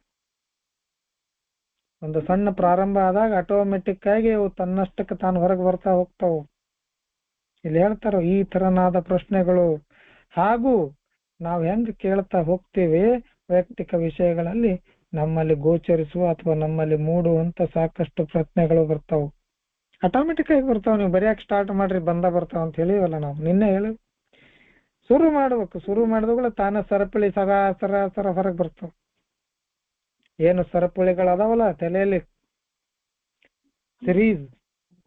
ಸಿರೀಸ್ ಅಂತ ಹೇಳ್ತೀವಿ, ಸಿರೀಸ್ ಲೈಟ್ ಬರ್ತಾವಲ್ಲ, ಡಿಸ್ಕೋ ಲೈಟ್ ಅಂತಾರ ನಮ್ ಕಡೆ. ಟಕ ಟಕ ಟಕ ಟಕ ಟಕ ಬರ್ತಿರ್ತಾವ. ಹಂಗ ಒಂದು ತೆಗ್ಯಾನು ಒಂದು ಬರ್ತಾವ, ಒಂದು ತೆಗ್ಯಾನು ಒಂದು ಬರ್ತಾವ. ಒಮ್ಮೊಮ್ಮೆ ಎಲ್ಲೋ ಮೂಲೆ ಒಳಗ ಮನಸ್ಸಿನ ಮೂಲೆ ಒಳಗ ಕೂತಿರ್ತಾವ ಅಂತಾವ್ ಸತಿ ಹೊರಗೆ ಬರ್ತಾವ. ಬಟ್ ತೆಗಿಯುವಂತ ಪ್ರಯತ್ನ ಆಗಬೇಕು ಫಸ್ಟ್. ಒಂದು ಗಂಟು ಏನು ದಾರದ ಗುಂಜ್ ಅಂತ ಹೇಳ್ತಾರ, ನಮ್ ಕಡೆ ಗುಂಜ್ ಅಂತಾರ, ಗುಂಜ್ ಬಿದ್ದೈತಿ ದಾರ ಅಂತ ಹೇಳ್ತಾರ. ಒಳ್ಳೆ ದಾರ ಅದು, ಎಲ್ಲಿಗೆ ಹರಿದಿಲ್ಲ ಏನಾಗಿಲ್ಲ, ಆದ್ರೂ ಕೂಡ ಸಾಕಷ್ಟು ಗಂಟುಗಳು ಬಿದ್ದು ಬಿಟ್ಟಿರ್ತೈತಿ. ಅದು ಒಂಥರ ಸರಿಪಡಿಸ್ಲಾಕ್ ಆಗುದೇ ಇಲ್ಲ ಅನ್ನುವಂಥದ್ದು ಕಾಣ್ತದ ಫಸ್ಟಿಗೆ. ಅದನ್ನ ಆ ಕಡೆ ಏನಂತಾರ ಗೊತ್ತಿಲ್ಲ, ಬಟ್ ನಮ್ ಕಡೆ ದಾರ ಗುಂಜು ಬಿದ್ದೈತೆ ಅಂತ ಹೇಳ್ತಾರ. ಎಲ್ಲ ಕಡೆ ಬೇರೆ ಬೇರೆ ಬೇರೆ ಲೇಯರ್ ಅದು ಎಲ್ಲೆಲ್ಲ ಹೋಗ್ಬಿಟ್ಟಿರ್ತೈತಿ. ಯಾವಾಗ ಸಾವಧಾನವಾಗಿ ಸಮಾಧಾನದಿಂದ ಆ ದಾರದ ಎಲೆಯನ್ನ ಮೂಲವನ್ನ ಹಿಡಿದು ಹಗುರಕ್ಕೆ ತೆಗಿಲಿಕ್ಕೆ ನಾವು ಪ್ರಾರಂಭ ಮಾಡಿದಾಗ ಅದು ಆಟೋಮೆಟಿಕ್ ಆಗಿ ಸ್ಲೋ ಆಗಿ ಉಚ್ಕೋತ ಹೋಗ್ತದ. ಹಂಗ ಇಲ್ಲಿ ಕೂಡ ನಾವು ನಮ್ಮ ಪ್ರಶ್ನೆಗಳನ್ನ ಕೇಳಲಿಕ್ಕೆ ನಾವು ಪ್ರಾರಂಭ ಮಾಡಿದೀವಪ್ಪ ಅಂತಂದ್ರೆ ನಮ್ಮಲ್ಲಿ ಈ ತರ ಪ್ರಶ್ನೆಗಳು ಬರ್ತಾವ. ಸೊ ಇಂಥ ಪ್ರಶ್ನೆಗಳು ಪ್ರತಿಯೊಬ್ಬರ ತೊಂದರೆಗಳ ಮೂಲ ಕಾರಣ ಏನು ಅನ್ನುವಂಥದ್ದನ್ನು ಹುಡುಕಿ ತೆಗಿಯಾಕ ನಮಗೆ ಸಹಾಯ ಮಾಡ್ತಾವ. ಒಂದು ಕೇಳ್ರಿ, ನೀವು ಸುಮ್ಮನೆ ಉದಾಹರಣೆ ಹೇಳ್ತೀನಿ. ಈಗ ಅರುಣನ ಮ್ಯಾಗ ನನಗೆ ಸಿಟ್ಟೈತಿ. ಎದಕ್ ಸಿಟ್ಟೈತಿ? ಅರುಣನ ಕಡೆ ನಾನು ದುಡ್ಡು ಇಸ್ಕೊಂಡಿದ್ದೆ, ನಾನು ಕೊಟ್ಟಿರ್ಲಿಲ್ಲ, ಅವನ ಮುಖ ತಪ್ಪಿಸಿ ಅಡ್ಡಾಡಕತ್ತಿದ್ದೆ. ಅದಕ್ಕೆ ಅರುಣನ ಮ್ಯಾಗ ನನಗ್ ಸಿಟ್ಟದ. ಅವ ಬಂದ್ ಏನ್ರ ಮಾಡಿಗಿಡ ನಾನು ಅಂತದ್ದು ಅಲ್ಲಿ ಎಲ್ಲವೂ ಬಂದ್ಬಿಟ್ಟು. ಅರುಣನ ಮೇಲೆ ಕೋಪ ಎದಕ್ಕಂದ್ರೆ ನನ್ನ ಆರ್ಥಿಕ ಪರಿಸ್ಥಿತಿಯಿಂದ ನಾನು ಸಾಲ ಮಾಡಿದ್ದೆ, ಅವನಿಗೆ ಮುಖ ತೋರಿಸ್ಲಾರ್ದ ಅಡ್ಡಾಡಕತ್ತಿದ್ದೆ. ಸೊ ಅವ ಬಂದು ಕೇಳ್ತಾನ ಅನ್ನುವಂಥದ್ದು ಭಯ. ಎಲ್ಲವೂ ಬಂದು ಅಲ್ಲೇ ಒಂದು ಕ್ವಶನ್ ನಾನು ಕೇಳ್ಕೊಂಡಿದ್ದೇನು ಅಂದ್ರೆ ನನಗೆ ಇವನ್ ಮ್ಯಾಗ ಕೋಪ ಐತಿ, ಅರುಣನ್ ಮ್ಯಾಗ ಕೋಪ ಐತಿ. ಸೊ ಕೋಪ ಎದಕ್ಕೆ ಬಂತು? ನಾನೇನ್ ಮಾಡಿದೆ, ಅವ ಏನ್ ಮಾಡ್ತಾನಂತ ಕಳವಳ ಪಟ್ಟೆ, ಏನೇನು ಮೂಡಿದ್ವು ಅಲ್ಲಿ. ನನ್ನ ಸ್ವಪ್ರತಿಷ್ಠೆ ಬಂತು, ಭಯ ಬಂತು, ಹೆದರಿಕೆ ಬಂತು, ಕೋಪ ಇತ್ತು, ಸಿಟ್ಟು ಬಂತು, ಕಾರಣಗಳನ್ನ ಕೊಟ್ಟೆ. ಅವ್ ಬಂದು ಜನರೆದುರಿಗೆ ನನ್ನ ದುಡ್ಡು ಕೇಳಿದ್ರೆ ನನ್ನ ಮರ್ಯಾದೆ ಏನಾಗ್ತದ, ಪ್ರತಿಷ್ಠೆ ಹೋಗ್ತದ, ಇವೆಲ್ಲವೂ ಒಂದೇ ಇದರಲ್ಲಿ ಬರ್ತಾವ. ಅಂದ್ರೆ ಒಂದು ಕ್ವಶನ್ ಕೇಳೋದ್ರಿಂದ ಅದಕ್ಕೆ ಸುತ್ತ ಇದ್ದಂತ ಎಲ್ಲವೂ ತಾನೇ ಬರ್ತದೆ. ಅದೇ ಹೇಳ್ತಾರಲ್ಲ, ಅದಕ್ಕೆ ಒಂದನೇದ ಕ್ವಶನ್ಗಳನ್ನ ಕೇಳುವಂತ ಪ್ರಯತ್ನಗಳು ಮೊದಲಾಗಬೇಕು. ಸೊ ಯಾವಾಗ ನಾವು ಕ್ವಶನ್ಗಳನ್ನ ನಾವು ಕೇಳ್ಕೊಳ್ತೀವಿ, ಅವು ನಮ್ಮ ಎಲ್ಲ ಮೂಲ ತೊಂದರೆಗಳನ್ನ ಹುಡುಕ್ತಾವು. ಮೂಲ ಕಾರಣ ಏನು ನನ್ನಲ್ಲಿ ತೊಂದರೆಗಳದಾವು, ಆ ತೊಂದರೆಗಳಿಗೆ ಮೂಲ ಕಾರಣವನ್ನು ಹುಡುಕಿ ತೆಗಿಲಿಕ್ಕೆ ಹೆಲ್ಪ್ ಮಾಡ್ತಾವು. ಮುಂದೆ ಓದಿ ಸರ್ ಪ್ಲೀಸ್. ನಮ್ಮ ಕುಟುಂಬ, ಮಿತ್ರರು ಹಾಗೂ ಸಮಾಜದೊಂದಿಗಿನ ತಮ್ಮ ತಿರುಚಿದ ಸಂಬಂಧಗಳಿಂದ ನಾವು ಅತೀವ ತೊಂದರೆಗೊಳಗಾಗಿದ್ದೇವೆ. ಈ ಸಂಬಂಧಗಳ ಬಗ್ಗೆ ನಾವು ಮೂರ್ಖರು, ಹಠವಾದಿಗಳು ಆಗಿದ್ದೇವೆ. ನಮ್ಮ ದೃಷ್ಟಿಯಿಂದ ಹೊರಗುಳಿಯುವ ಮೂಲತ ವಿಷಯವೆಂದರೆ ನಮಗೆ ಯಾರೊಂದಿಗೂ ಭಾಗಿದಾರನಾಗಲು ಅಸಾಧ್ಯವಾಗುವುದು. ನಮ್ಮ ಅಹಂಕಾರವು ನಮ್ಮ ಇಬ್ಬಗೆಯ ಹೊಂಡಗಳನ್ನು ಜೋಡಿರುತ್ತವೆ. ಒಂದು ನಮಗೆ ತಿಳಿದಿರುವವರ ಮೇಲೆ ನಾವು ಅಧಿಕಾರ ಚಲಾಯಿಸಲು ನೋಡುತ್ತೇವೆ, ಅಥವಾ ಅವರ ಮೇಲೆ ಅಸಾಧ್ಯವೆನ್ನುವ ಮಟ್ಟಿಗೆ ನಾವು ಅಧಿಕಾರ ಚಲಾಯಿಸಲು ನೋಡುತ್ತೇವೆ, ಅಥವಾ ಅವರ ಮೇಲೆ ಅಸಾಧ್ಯವೆನ್ನುವ ಮಟ್ಟಿಗೆ ನಾವು ಅವಲಂಬಿಸಿರುತ್ತೇವೆ. ನಮ್ಮ ಬೇಡಿಕೆಗಳನ್ನು ಈಡೇರಿಸುವಾಗ ಅಸಾಧ್ಯವಾದಾಗ ನಾವು ಅವಲಂಬಿಸಿಕೊಂಡವರು ನಮ್ಮ ಬೇಡಿಕೆಗಳನ್ನು ಈಡೇರಿಸುವುದಿಲ್ಲ, ಯಾಕೆಂದರೆ ಅವರು ಮನುಷ್ಯರು ತಾನೆ. ಈ ರೀತಿಯಲ್ಲಿ ನಮ್ಮ ಅಭದ್ರತೆಯು ಹೆಚ್ಚುತ್ತಲೇ ಹೋಗುತ್ತದೆ. ನಮ್ಮ ಆಕಾಂಕ್ಷೆಗಳಂತೆ ನಾವು ಇತರರನ್ನು ಉಪಯೋಗಿಸಲು ಹೊರಟಾದಾಗ ಅವರು ವಿರೋಧಿಸುತ್ತಾರೆ. ಆವಾಗ ನಮ್ಮಲ್ಲಿ ನೋವಿನ ಭಾವನೆ ಮತ್ತು ಪೀಡಿಸಲ್ಪಟ್ಟ ಭಾವನೆಯು ಉಂಟಾಗಿ ನಾವು ಪ್ರತೀಕಾರಕ್ಕೆ ಬಯಸುತ್ತೇವೆ. ನಮ್ಮ ಪ್ರಯತ್ನವನ್ನು ಹೆಚ್ಚಿಸಿದಂತೆಲ್ಲ ನಾವು ಸೋಲುತ್ತೇವೆ. ಆಗ ನಮ್ಮ ವ್ಯಥೆ, ವೇದನೆ ತುಂಬಾ ತೀಕ್ಷ್ಣವಾಗುತ್ತಾ ಹೋಗುತ್ತದೆ. ನಾವು ಒಮ್ಮೆಯಾದರೂ ಕುಟುಂಬದ ಸದಸ್ಯನಾಗಿರಲು, ಮಿತ್ರ ವೃಂದದಲ್ಲಿ ಓರ್ವ ಮಿತ್ರನಾಗಿರಲು, ಕಾರ್ಮಿಕರಲ್ಲೊಬ್ಬ ಕಾರ್ಮಿಕನಾಗಿರಲು, ಸಮಾಜದಲ್ಲಿ ಓರ್ವ ಉಪಯುಕ್ತ ವ್ಯಕ್ತಿಯಾಗಲು ಪ್ರಯತ್ನ ಪಟ್ಟದ್ದಿಲ್ಲ. ಯಾವಾಗಲೂ ನಾವು ಇತರರಿಗಿಂತ ಮೇಲೆ ಇರಲು ಪ್ರಯತ್ನಿಸಿದೆವು ಅಥವಾ ಅಡಿಯಲ್ಲಿ ಅಡಗಿಕೊಂಡೆವು. ಈ ಸ್ವಕೇಂದ್ರಿತ ನಡವಳಿಕೆಯು ನಾವು ಇತರರೊಂದಿಗೆ ಯಾವುದೇ ರೀತಿಯ ಪಾಲುದಾರಿಕೆಯಲ್ಲಿ ಇರುವುದಕ್ಕೆ ಅಡ್ಡಿಯಾಯಿತು. ನಿಜವಾದ ಭ್ರಾತೃತ್ವದ ಕನಿಷ್ಠ ಅಂದಾಜು ಕೂಡ ನಮಗೆ ಇಲ್ಲವಾಯಿತು. ಓಕೆ, ಸೊ ನಮ್ಮ ಕುಟುಂಬ, ನಮ್ಮ ಮಿತ್ರರು ಅಥವಾ ನಮ್ಮ ಸಮಾಜದೊಂದಿಗೆ ಸಾಕಷ್ಟು ಸಂಬಂಧಗಳನ್ನು ನಾವು ತಿರುಚಿಕೊಂಡಿವಿ, ಸಾಕಷ್ಟು ಸಂಬಂಧಗಳನ್ನು ಹಾಳು ಮಾಡ್ಕೊಂಡಿವಿ. ಅದರಿಂದಾಗಿ ನಮ್ಗೆ ತೊಂದರೆಗೂ ಉಂಟಾಗ್ಯಾವು, ನಾವು ಕೂಡ ತೊಂದರೆ ಕೊಟ್ಟೇವಿ. ಸೊ ಇವತ್ತು ನಾವು ನಮ್ಮ ಸಂಬಂಧಗಳ ಬಗ್ಗೆ ನಾವು ಸಾಕಷ್ಟು ಒಮ್ಮೊಮ್ಮೆ ಹಠವಾದಿಗಳು ಆಗಿವಿ, ಕೆಲವೊಮ್ಮೆ ಮೂರ್ಖತನವನ್ನು ಕೂಡ ಪ್ರದರ್ಶನ ಮಾಡಿವಿ. ಒಮ್ಮೊಮ್ಮೆ ಹಠನೂ ಮಾಡಿವಿ, ಒಮ್ಮೊಮ್ಮೆ ಬಹಳ ಫುಲಿಶ್ನೆಸ್, ಆ ಸಂಬಂಧವನ್ನ ಸರಳವಾಗಿ ಮುರಿದುಕೊಳ್ಳಾಕ್ ಬಿಟ್ಟುಬಿಟ್ಟಿವಿ. ಬಹಳ ಸರಳವಾಗಿ ಮುರಿದುಕೊಳ್ಳಿಕ್ಕೆ ಬಿಟ್ಟಿವಿ. ಅದು ಕ್ಷುಲ್ಲಕ ಕಾರಣಕ್ಕಾಗಿ ಕೆಲವೊಂದಿಷ್ಟು ಸಂಬಂಧಗಳನ್ನ ಮುರಿದುಕೊಂಡು ಬಿಟ್ಟಿವಿ. ಗೆಳೆಯರನ್ನ ಕಳ್ಕೊಂಡಿವಿ, ರಿಲೇಷನ್ ನಲ್ಲಿ ಕಳ್ಕೊಂಡಿವಿ, ಅಣ್ಣತಮ್ಮರು ದೂರ ಆಗ್ಯಾರ, ಅತ್ತಂಗಿಯರು ದೂರ ಆಗ್ಯಾರ. ಇನ್ನು ಹೆಂಡತಿಗೆ ಮಾಡಿದಕ್ಕೆ ಪಾಪ ಅದು ಕರ್ಮ ಕಟ್ಕೊಂಡಿದ್ದಕ್ಕಂತ ಹೇಳಿ ಸುಮ್ಮನೆ ಜೊತೆಗಿರ್ತಿತ್ತು. ಆದ್ರೂ ಕೂಡ ಸಂಬಂಧ ಮನಸ್ಸು ಇಚ್ಛೆ ಇರಲಿಲ್ಲ, ಮನಸ್ಸಲ್ಲಿ ಇರಲಿಲ್ಲ, ಮನಸ್ಸು ಇಚ್ಛೆ ಅಲ್ಲ, ಆ ಮನಸ್ಸಿನಲ್ಲಿ ಇರಬೇಕಾದಂತಹ ಭಾವನೆಗಳು ಇರಲಿಲ್ಲ. ಸುಮ್ಮನೆ ಜೊತೆಗಿರ್ಬೇಕು. ಏನಂತ ಹೇಳ್ತೀವಿ ಅದಕ್ಕ? ಮೆಕ್ಯಾನಿಕಲಿ ಅವನು ಮಷೀನ್ ಇದ್ದಂಗೆ ಆ ರೀತಿ ಸಂಬಂಧಗಳಿದ್ದು, ಮಾಡ್ಬೇಕು, ಹಾಕಬೇಕು, ತಿನ್ಬೇಕು, ಬೀಳ್ಬೇಕು, ಹೇಳ್ಬೇಕು, ಕಲಾಸ ಮುಗಿತು. ಮಷೀನ್. ಯಾವ ಭಾವನೆಗಳು ಇರಲಿಲ್ಲ, ಯಾವ ಪ್ರೀತಿ ಇರಲಿಲ್ಲ, ಯಾವ ಸಂಬಂಧ ಇರಲಿಲ್ಲ, ಯಾವ ವೈಚಾರಿಕತೆ ಇರಲಿಲ್ಲ, ಯಾವ ಉಳಿದ ಎಲ್ಲ ಭಾವನೆಗಳು ಏನೂ ಇರಲೇ ಇಲ್ಲ. ಸುಮ್ಮನೆ ಮಷೀನ್, ಟಕ ಟಕ ಟಕ. ಸೊ ಇಂಥ ಸಂಬಂಧಗಳಿಂದ ನಾವು ತೊಂದರೆಗೊಳಗಾಗೇವಿ. ನಮ್ಮ ದೃಷ್ಟಿಯಲ್ಲಿ ಹೆಂಗಿತ್ತಪ್ಪ ಅಂದ್ರೆ, ಮೂಲವಾಗಿ ಹೊರಗುಳಿಯುವಂತ ವಿಷಯ ಅಂತಂದ್ರೆ, ನಾವು ಯಾರೊಂದಿಗೂ ಕೂಡ ಭಾಗಿಯಾಗಲಿಕ್ಕೆ, ಪಾರ್ಟ್ನರ್ ಆಗಿರ್ಲಿಕ್ಕೆ ಆಗ್ತಾ ಇರ್ಲಿಲ್ಲ. You cannot share our feelings. ಯಾರ ಜೊತೆ ಕೂಡ ನಾವು ಭಾಗಿಯಾಗಿ, ಇವನ್ ಹೆಂಡತಿ ಕೂಡ ನನ್ನ ಭಾವನೆಗಳನ್ನು ಹೇಳ್ತಾ ಅರ್ಥನ ಮಾಡ್ಕೊಳ್ಳೋದು. ಆಕಿಂದ ನಾ ಮಾಡ್ಕೋತಿಲ್ಲ, ನಾನು ಅಕ್ಕಿ ಮಾಡ್ಕೊಂಡು ನಡೆಯಲಿ ಜಗಳ ಹತ್ತದು.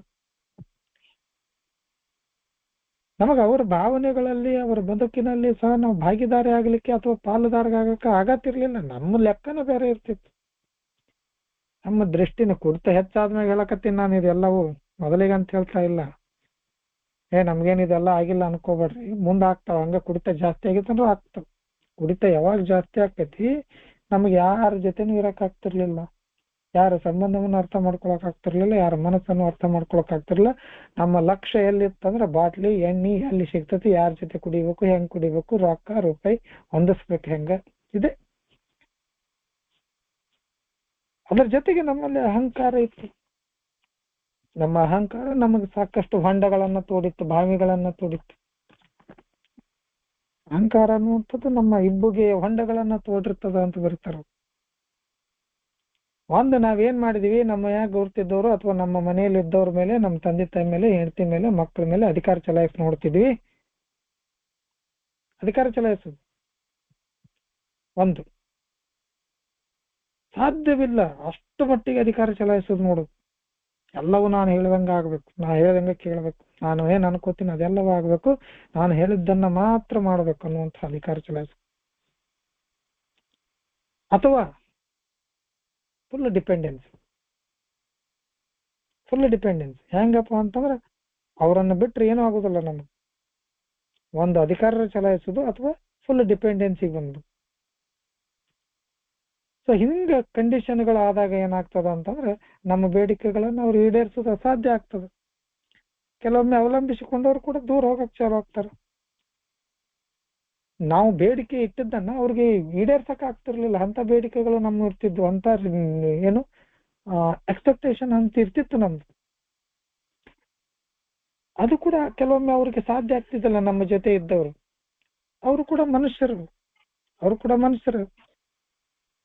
ಬಿಟ್ಟು ಹೋಗ್ತಿದ್ರು, ದೂರ ಆಗ್ತಿದ್ರು. ಸೊ ಹಿಂಗ ಅವ್ರು ಬಿಟ್ಟು ಹೋದ್ಮ್ಯಾಗ, ದೂರ ಆದ್ಮ್ಯಾಗ ನಮ್ಗೆ ಅಭದ್ರತೆಗಳು ಕಾಡ್ತಾ ಇತ್ತು. ನಮ್ಮಲ್ಲಿರುವಂತ ಆಶೆಗಳಂತೆ ಅಥವಾ ನಮ್ಮಲ್ಲಿರುವಂತ ಆಕಾಂಕ್ಷೆಗಳಂತ ನಾವು ಇತರರನ್ನು ಉಪಯೋಗಿಸಕ್ ಹೋಗ್ತಿದ್ವಿ. ಅವ್ರು ಅವಾಗ ವಿರೋಧ ಮಾಡ್ತಿದ್ರು. ನಾವು ಅವರನ್ನ ಯುಟಿಲೈಸ್ ಮಾಡಕ್ ಹೋಗ್ತಿದ್ವಿ, ಯೂಸ್ ಮಾಡಕ್ ಹೋಗ್ತಿದ್ವಿ. ನಾವು ಹೇಳ್ದಂಗೆ ಕೇಳ್ಬೇಕು ಅನ್ಕೊಂತಿದ್ವಿ. ಅವಾಗ ಅವ್ರು ಸಿಟ್ಟು ಬಂದು ಹೋಗ್ತಿದ್ರು. ಅವ್ರು ಯಾವಾಗ ಸಿಟ್ಟು ಆಗ್ತಾರೋ ನಮ್ಗೆ ನೋವು ಚಾಲು ಆಕ್ಕಿತ್ತು. ನಮ್ಮ ಭಾವನೆಗಳು ಮತ್ತೆ ನಮ್ಗೆ ಪೀಡಿಸಲ್ಪಟ್ಟ ಭಾವನೆ ಉಂಟಾಗ್ತಿತ್ತು. ಯಾವಾಗ ಅವರು ನಾನು ಹೇಳಿದ್ದನ್ನ ಕೇಳಲಿಲ್ಲ, ಯಾವಾಗ ಅವರು ನಾನು ಮಾತನಾಡಿದ್ದನ್ನ ಅವರು ಇದು ಮಾಡ್ಲಿಲ್ಲ, ನಾನು ಬಯಸಿದ್ದನ್ನ ಅವ್ರು ಮಾಡ್ಲಿಲ್ಲ, ನಮ್ಗೆ ಸಿಟ್ಟು ಬರಕ್ ಚಾಲು ಆಕ್ಕಿತ್ತು. ಸಿಟ್ಟು ಬಂದ ತಕ್ಷಣ ನಾವು ಶೇಡಿಗೆ ಬೀಳ್ತಿದ್ವಿ. ಸೊ ಇಂಥ ಎಲ್ಲ ಪ್ರಯತ್ನಗಳು ಹೆಚ್ಚಿಸಂತ ನಾವು ಸೋಲ್ತಿದ್ವಿ ನಾವು. ಆಗ ನಮ್ಮ ಸಾಕಷ್ಟು ವ್ಯಥೆಗಳು ಉಂಟಾಗ್ತಿದ್ವು, ವೇದನೆಗಳು ಉಂಟಾಗ್ತಿದ್ವು, ಎಲ್ಲವೂ ಹೆಚ್ಚಾಕೋತ ಹೋಗ್ತಿದ್ವು. ಬಟ್ ಯಾವತ್ತೂ ಕೂಡ ನಾವು ನಮ್ಮ ಮನೆಯ ಸದಸ್ಯರಾಗಿರ್ಲಿಕ್ಕೆ ನೋಡ್ಲಿಲ್ಲ, ಗೆಳೆಯರಲ್ಲಿ ಗೆಳೆಯರಾಗಿರ್ಲಿಕ್ಕೆ ನೋಡ್ಲಿಲ್ಲ, ಕೆಲಸ ಮಾಡುವಲ್ಲಿ ಒಬ್ಬ ಕೆಲಸಗಾರನಾಗಿರ್ಲಿಕ್ಕೆ ನೋಡ್ಲಿಲ್ಲ, ಸಮಾಜದಲ್ಲಿ ಒಬ್ಬ ಒಳ್ಳೆ ನಾಗರಿಕನಾಗಿರ್ಲಿಕ್ಕೆ ನೋಡ್ಲಿಲ್ಲ, ಪ್ರಯತ್ನ ಮಾಡ್ಲೇ ಇಲ್ಲ. ಯಾವಾಗಲೂ ನಾವೇನ್ ಮಾಡ್ತೀವಿ, ಇತರರಿಗಿಂತ ಮೇಲೆ ಇರ್ಲಿಕ್ಕೆ ಪ್ರಯತ್ನ ಮಾಡ್ತೀವಿ. Totally different, I am the above, ನಾನು ಭಾರಿ ಮನುಷ್ಯ, ನನ್ನಂಗ ಯಾರು ಇಲ್ಲ ಅಂತಾರ ಇರ್ತಿದ್ವಿ. ಇಲ್ಲ ಅಂದ್ರೆ ಈ ಜಗತ್ತು ಬೇಡ, ಯಾರು ಬೇಡಪ್ಪ ನಮ್ಗ, ನಮ್ ಪಾಡಿಗೆ ನಮ್ಮನ್ನ ಬಿಟ್ಟು ಬಿಡ್ರಿ ಅಂತ ಸುಮ್ಮನೆ ಎಲ್ಲರೂ ಒಂದ್ ಮೂಲೆಯಾಗ 90 ಹೊಡ್ಕೊಂಡ್ ಕುಂತು ಬಿಡು. ಯಾರು ಉಸಾಬರಿ ಬೇಡ, ಏನು ಬೇಡ. ಒಂದು ಎಲ್ಲರಿಗಿಂತ ನಾನಾ ಭಾರಿ ಅಂತ ತೋರ್ಸೋಕೊಳಕರ ಹೊಕ್ಕಿದ್ವಿ. ಇಲ್ಲಾಂದ್ರೆ ನಮ್ಗೆ ಯಾರು ಸವಾಸನು ಬೇಡಪ್ಪ, ನಾವು ಸುಮ್ಮನೆ ಆರಾಮಾಗಿರ್ತೀವಿ ಅಂತ ಒಂದ್ ಕಡೆ ಎಲ್ಲಾರ ಕೂತ್ ಬಿಡ್ತೀವಿ. ಇಂಥ ಎಲ್ಲ ನಮ್ಮಲ್ಲಿ ಸೆಲ್ಫ್ ಸೆಂಟರ್ಡ್ ಅಥವಾ ಸ್ವಕೇಂದ್ರಿತ ನಡವಳಿಕೆಗಳು ನಮ್ಮನ್ನ ಮತ್ತೊಬ್ಬರ ಜೊತೆ ಇಡಲಿಕ್ಕೆ ನಮ್ಮನ್ನ ಅಡ್ಡಿ ಮಾಡ್ತಿದ್ವಿ. ಒಂದು ನಾನಾ ಭಾರಿ ಅನ್ನುವಂಥದ್ದು ಸ್ವಕೇಂದ್ರಿತ, ಇದೆಲ್ಲವೂ ಬೇಡಪ್ಪ, ನಮ್ಗೇನು ಸಂಬಂಧ ಇಲ್ಲ, ಸೂತ್ರ ಇಲ್ಲ, ನನ್ನಟಕ್ ನಾ ಇರ್ತೀನಿ ಅನ್ನೋದು ಸ್ವಕೇಂದ್ರಿತ. ಸೊ ಇವು ನಮಗೆ ಅಡ್ಡಿ ಆಯ್ತು ಸ್ನೇಹಿತರೆ. ಹಿಂಗಾಗಿ ನಮ್ಮಲ್ಲಿರುವಂತ ನಿಜವಾದ ಸಂಬಂಧಕ್ಕೆ ನಮ್ಗೆ ಒಂದು ಅಂದಾಜು ಕೂಡ ಕೊಡಕ್ ಆಗ್ಲಿಲ್ಲ. ನಮ್ಮ ಸಂಬಂಧಗಳು ಎಂಥವು ಅನ್ನುವಂಥದ್ದು ಕೂಡ ನಮ್ಗೆ ತಿಳ್ಕೊಳಕ್ ಆಗ್ಲಿಲ್ಲ ಸ್ನೇಹಿತರೆ. ಸೊ ಇದಾದ ನಂತರ ಸಮಯ ಆಯ್ತು, ಸಾರಿ ನಾನು ನೋಡ್ಲಿಲ್ಲ. ಇನ್ನೊಂದು ಸಣ್ಣ ಪ್ಯಾರ ಇದೆ, ಅದನ್ನ ಮುಗಿಸ್ಬೋದು ಅಂತ ಅನ್ಸುತ್ತೆ. ಮುಗಿಸೋದಂದ್ರೆ ಎಲ್ಲರಿಗೂ ಇಷ್ಟ ಇದ್ರೆ ಮುಗಿಸೋಣ, ಇಲ್ಲಾಂದ್ರೆ ನಾಳೆ ನೋಡೋಣ. ಏನ್ ಭಾಳ ಏನಿಲ್ಲ, ಒಂದು ಸಣ್ಣ ಪ್ಯಾರ ಇದೆ. ಪ್ರಾರ್ಥನೆ ಮಾಡುವಂತ ಸಮಯ ಕೂಡ 30 ಸರಿ, ನೋಡೋಣ, ಕಂಪ್ಲೀಟ್ ಮಾಡಿ 5ನೇ ಹೆಜ್ಜೆ ಕಡೆಗೆ ಹೋಗೋಣ. ಸೊ ಇಷ್ಟೊತ್ತು ನನ್ನ ಜೊತೆ ಮಾತನಾಡಿದಂತ, ನನ್ನ ಜೊತೆ ಓದಿದಂತ ನನ್ನ ಪ್ರಶಾಂತ ಧಾಮದ ಸ್ನೇಹಿತರಿಗೆ ಧನ್ಯವಾದಗಳನ್ನು ಅರ್ಪಿಸ್ತಾ, ಇಲ್ಲಿ ಸಮಯ ನೋಡದಿದ್ದಕ್ಕೆ ಇನ್ನೊಮ್ಮೆ ಗುಂಪಿನಲ್ಲಿ ಕ್ಷಮೆ ಕೇಳ್ತಾ ನನ್ನ ಮಾತಿಗೆ ಇಲ್ಲಿ ಒಂದು ವಿರಾಮ ಇಡ್ತೀನಿ. ಸೊ ನಾಳೆ ಮತ್ತೆ ಇದನ್ನ ಕಂಟಿನ್ಯೂ. ತುಂಬಾ ಧನ್ಯವಾದಗಳು ಸರ್ ಎಲ್ಲರಿಗೂ. Thank you.